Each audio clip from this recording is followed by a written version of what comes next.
ప్రభుత్వమేమో లేదు అని చెప్తుంది అధ్యక్ష. కానీ అక్కడ జరుగుతున్న పరిణామాలు మాత్రం ప్రైవేటీకరణకు అనుకూలంగా అడుగులైతే పడుతున్నాయి అధ్యక్ష. యాక్చువల్గా ఈ మధ్య అందులో 3 బ్లాస్ట్ ఫర్నిస్లు ఉంటాయి. అందులో 2 ఆపేశారు అధ్యక్ష. అందులో ఒకటి మళ్ళీ ఈ మధ్య 10 రోజుల ముందు స్టార్ట్ అయింది, కానీ ఇంకొకటి క్లోజ్ అయిపోయి ఉంది అధ్యక్ష. అలాగే 4 నెలలుగా కాంట్రాక్ట్ కార్మికులకు జీతాలు ఇవ్వట్లేదు అధ్యక్ష. 4500 మందిని తొలగించడానికి కూడా మన ప్రతిపాదన పెడితే వాళ్ళు పెద్ద యాజిటేషన్ చేస్తే మళ్ళీ ఆపారు అధ్యక్ష. ఇవన్నీ కూడా మరి ప్రైవేటీకరణకు అడుగులే అధ్యక్ష. ఇంకో విషయం ఏంటంటే ప్లాంట్ ఖాతాలో డబ్బులు ఉన్నాయి అధ్యక్ష. ఉన్నా కూడా గత నెలలో రెగ్యులర్ ఉద్యోగులకేమో 50% జీతం ఇచ్చారు. ఈ నెలలో అయితే కేవలం 35% జీతం ఇచ్చారు అధ్యక్ష. అలాగే అలవెన్సులు కూడా కోత విధించేస్తున్నారు. 500 మందికేమో డిప్యుటేషన్ మీద నాగర్నాథ్ స్టీల్ ప్లాంట్ కి పంపించడానికి ప్రతిపాదనలు చేశారు అధ్యక్ష. అలాగే 2500 మందికి పెర్మనెంట్ కార్మికులకేమో విఆర్ఎస్ ఇచ్చేయడానికి ప్లాన్ చేస్తున్నారు అధ్యక్ష. అలాగే వాళ్ళు కోరుకుంటున్నారు అధ్యక్ష ఇది సెయిల్లో విలీనం చేయాలి అని. మరి ప్రైవేటైజేషన్ కి అడుగులు వేయకపోతే సెయిల్లో ఎందుకు అధ్యక్ష వీళ్ళు విలీనం చేయట్లేదు? అలాగే తీసుకుంటే 1500 కోట్ల ఆర్థిక సహాయం ఇస్తే చక్కగా రన్ చేసుకుంటామని చెప్తున్నారు అధ్యక్ష స్టీల్ ప్లాంట్ కార్మికులు. అలాగే పెట్టుబడుల ఉపసంహరణ నిర్ణయాన్ని వెనక్కి తీసుకుంటున్నామని కేంద్రంతో ఏమైనా అనౌన్స్మెంట్ చేయిస్తే అప్పుడు నమ్ముతారు అధ్యక్ష. మరి వాళ్ళు 1300 రోజులుగా దీని మీద యాజిటేషన్ చేస్తున్నారు అధ్యక్ష. యాక్చువల్ గా ఎన్నికల టైంలో చంద్రబాబు నాయుడు గారు, పవన్ కళ్యాణ్ గారు ప్రజలకైతే హామీ ఇచ్చారు అధ్యక్ష మా ప్రైవేటీకరణ ఆపుతామనేసి. స్టీల్ ప్లాంట్ అనేది అసలు ఒక్క ఉత్తరాంధ్ర కాదు అధ్యక్ష, స్టేట్ మొత్తానికి ఆంధ్రప్రదేశ్ రాష్ట్రానికి ఒక సెంటిమెంట్ అధ్యక్ష.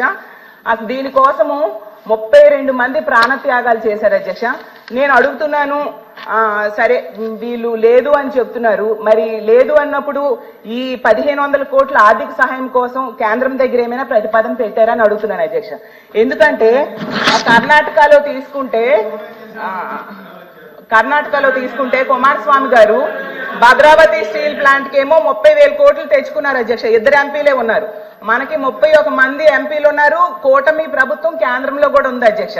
సో ఇది ప్రైవేటీకరణ దిశగా జరుగుతున్న అడుగులను ఆపాల్సిన బాధ్యత ఈ ప్రభుత్వం మీద అయితే ఉంది అధ్యక్ష. అలాగే వైజాగ్ స్టీల్ ప్లాంట్ తో పాటు ఛత్తీస్గఢ్ స్టీల్ ప్లాంట్ కి కూడా కేంద్రం ప్రతిపాదించింది, కానీ ఎన్నికల టైంలో ఆపేశారు అధ్యక్ష. మన స్టీల్ ప్లాంట్ కి మాత్రం అవేం ఆపట్లేదు. అసలు కాంట్రాక్ట్ కార్మికులు కుటుంబ సభ్యులు వాళ్ళకి జీతాలు ఇవ్వకపోవడం వలన చిన్న బడ్డీ కొట్లు నడుపుకుంటూ బ్రతుకుతున్నారు అధ్యక్ష. కాబట్టి అసలు మన ప్రభుత్వం, ఈ కూటమి ప్రభుత్వం, సీఎం గారు ఏమైనా లేదా డిప్యూటీ సీఎం గారైనా ప్రధానమంత్రి గారితో మాట్లాడారా ప్రైవేటీకరణ ఆపమని? లేదంటే అలాంటి ప్రతిపాదన ఏమైనా పెట్టారా లేదని అడుగుతున్నాం అధ్యక్ష. అధ్యక్ష, ఇక్కడ మేము చెప్పదలిచింది ఏమంటే గత ప్రభుత్వ కాలం, ఈ ప్రభుత్వ కాలం చాలా కాలం నుంచి విశాఖ ఉక్కుని ప్రైవేటీకరణ చేయొద్దు అని ఆందోళన చేస్తున్నారు. ఆందోళన చేస్తున్న కార్మికులతో గత ముఖ్యమంత్రి దగ్గరికి వెళ్తే భూములు అమ్మేసి అప్పులు తీర్చుకోండి అని చెప్పి ఆయన కార్మిక సంఘాలకు సలహా ఇచ్చారు. ఇప్పుడేమో ఆనాడు ప్రతిపక్షంగా ఉన్నటువంటి టీడీపీ కానీ ఇప్పుడు అధికారంలోకి వచ్చినటువంటి కూటమి కానీ దీని మీద స్పష్టత ఇవ్వాలని చెప్పి మేము కోరుతున్నాం.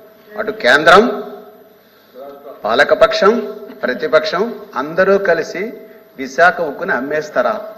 ఇలా అమ్మేస్తే కొత్త ప్రాజెక్టు గురించి మనం మాట్లాడబోయేందుకు కడపలో పెట్టండి, అక్కడ పెట్టండి, ఎక్కడ పెట్టండి మాట్లాడుకోవడం సార్. ఉన్నదాన్ని నిలబెట్టుకోవాలి కదా. అందువల్ల స్పష్టత ఇవ్వాలని చెప్పి చెప్తున్నా. ఓకే